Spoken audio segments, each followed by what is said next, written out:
So on this channel, I have shared a number of televisions with you, but today I figured I would share my current gaming television. Of course, it's a CRT. I game with retro consoles, and this is it.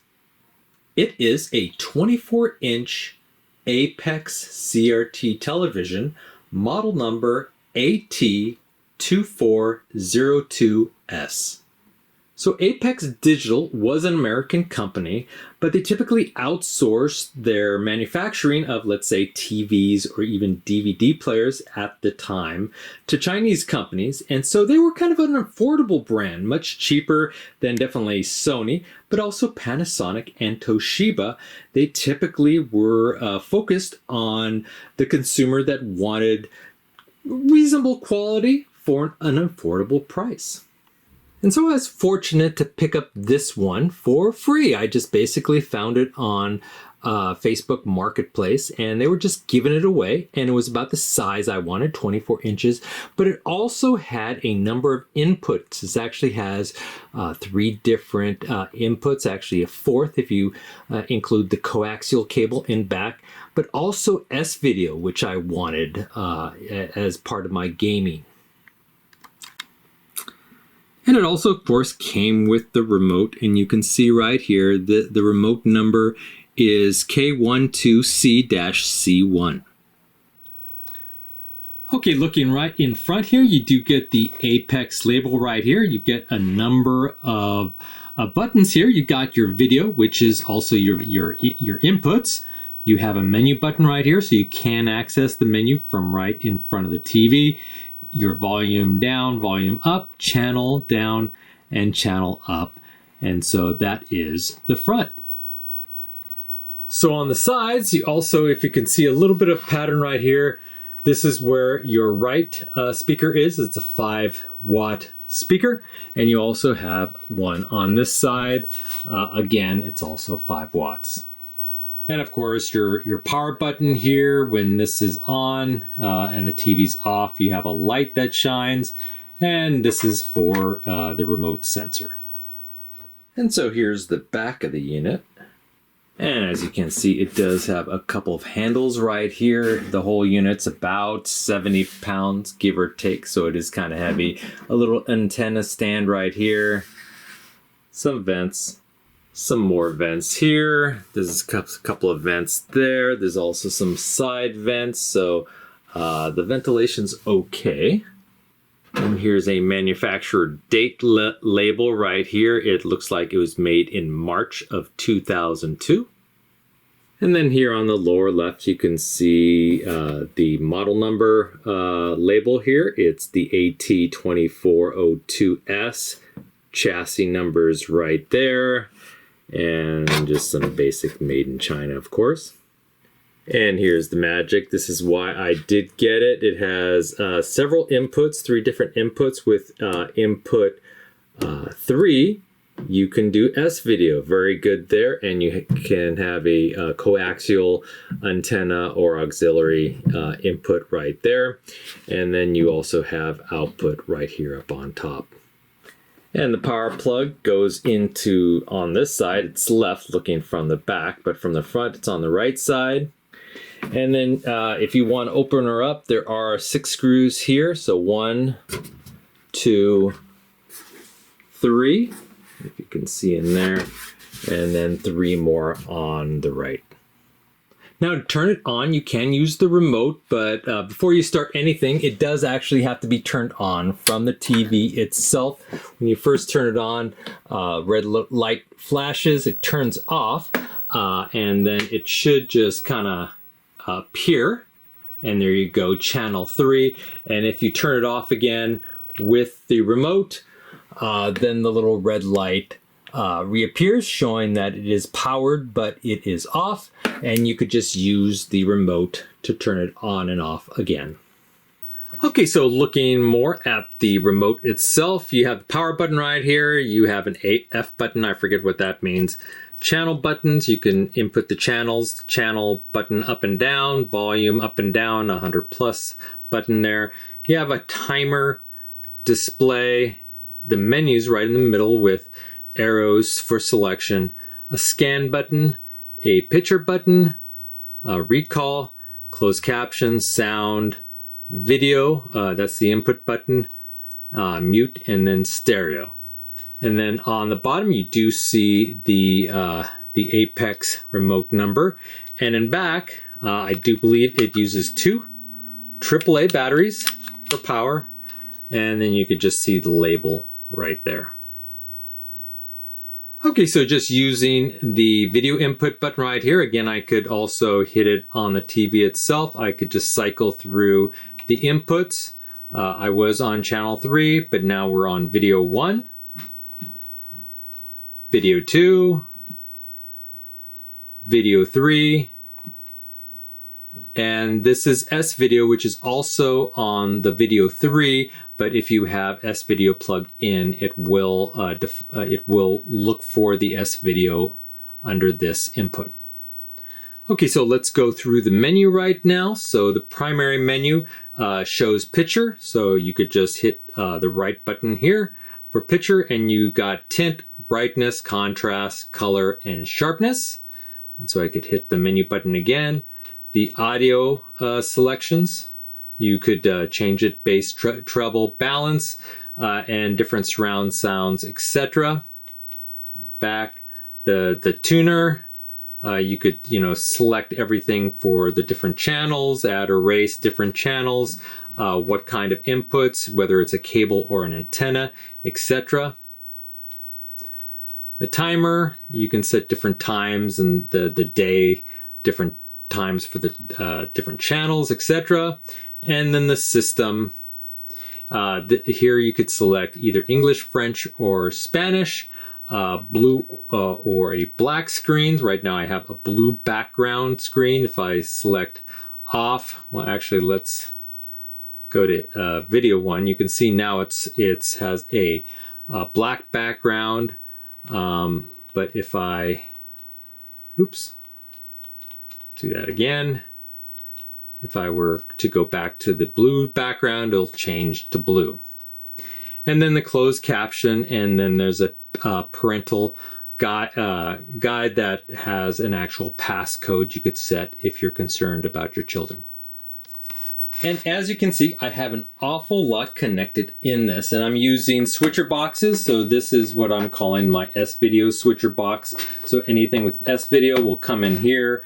There's a couple other switchers here. This is my Video 1 V1 switcher, and this is kind of a another V2 that I kind of use for side things. But primarily, I use the V1 and the S-Video, and I believe my Super and my 64, and the Cube is on the S-Video. The Genesis is on the Video 1. I also have an NES down here on the Video 1. Of course, VCR with DVD combo. I think that's on Video 1. And then I have a Laserdisc player, and I believe that's also on the S-Video for the quality. Now up on top here, I do have an Atari 7800 Pro system. This will play also 2600 Atari games. And so I kind of, instead of hooking up both, I just hook up this one. And this is my channel 3 on the coaxial cable directly into the TV. Okay, so just for demonstration, I do have Mario Kart 64 here. If you're seeing some black streaks on the screen, that's just kind of remnant. That's not actually that's from the camera and not the TV. But you can kind of see the quality there. Switching to, I believe, just channel 3 here. It's a little staticky. That's coming from the Atari. And so I think this is just the age of the console itself, no reflection in the TV, but you can see the quality there. And then switching to Video 1, that's the NES. It looks like Goonies 2, and you can hopefully see the quality. Sorry about the little shadow scrolling up and down. Let's see, I also have, I brought up on Video 2, you see a 240p test suite, which I figured I'd bring up to try a few patterns to kind of demonstrate the quality of the screen. And so here's a little bit of a grid pattern. This kind of shows the geometry of the monitor. It's pretty good. There's a little bit of distortion on the side, but I was able to get it fairly good. And just for some scroll tests, you can see right there, this is kind of a simulation of a video game. And you can see it's doing pretty well. I reverse it and pretty good. Again, a little bit of distortion on the right. Let's go back and maybe do some vertical. And you can see very similar, very good quality. Sorry again for the shadowing, but it seems to work pretty well. So I did turn off the test suite, but with the test suite, there's a number of different adjustments you may want to do. A lot of them you can do based on the service menu of the TV. And not all TVs have service menus. The larger definitely has service menus. The more expensive they are, they typically have service menus. And that's not the menu that you access from this button. It's actually, it takes a little bit of a trick, and you probably need to look up the service manual for your particular TV to figure out how to get in. And so to make a number of adjustments, including, moving the image around, changing the distortion, etc. Now you can also do some of these things by opening up the back of the chassis and actually modifying the configuration of the tube itself. But again, a lot of this stuff can be accessed from the service menu. Now for this particular TV, how you access the service menu, first, you of course want to have the TV on. As you can see here, you want to put it to volume 0. I didn't have any sound on before, so volume 0. And then once you do that, you want to hit the mute button here. On your remote, and also the menu button down, your menu button right here on your TV. And you want to hold that for 3 seconds. Okay, so let's go ahead and do that. So again, we hit the mute button and then the menu button immediately followed, and I'm holding them both down for 3 seconds. So first the mute, and then menu. And then you'll see a little bit change, the S that's right there. And now I could lift it up. And in a second, you should see the first selection. And there you go. That is this is AFW. I forget what that stands for, probably with regards to the kilohertz. And you could adjust the number based on selecting this or that. But let's go ahead and hit down. And you can see different configurations there for different items. So sound, mute, etc. Audio. Let's see if I can get now here's some horizontal shifting. So if you move back and forth, it's on 41 right now. You could change it to 40, up higher or lower. Let's go ahead and get a test pattern up here so you can better see it. Okay, so we got our test pattern back up, and the horizontal shift, just as an example, again, it's on 41 now.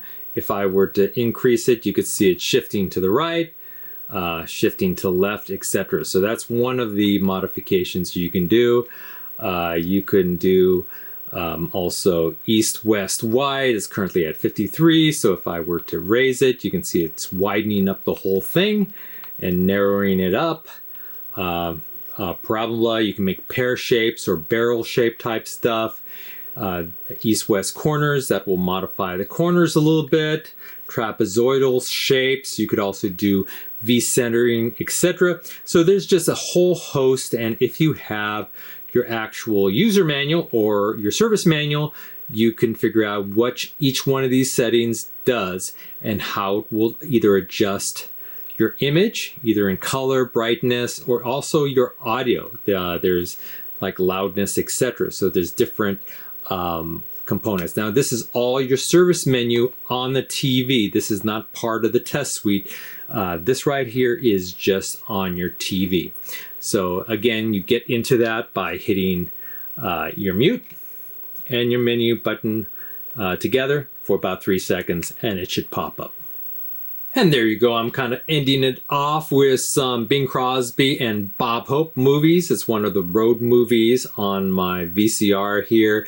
But I'm really happy with this TV. You know, again, was an affordable TV at the time, but I was quite fortunate to get it. I love all the inputs, and the picture quality is pretty darn good. Again, it's not, you know, perhaps the most expensive thing like one of those Sonys, but it really does a good job, and it has a nice image. Sound is really nice. And again, I love those inputs on the back. So hope you enjoyed this video, and I will see you next time. Bye-bye.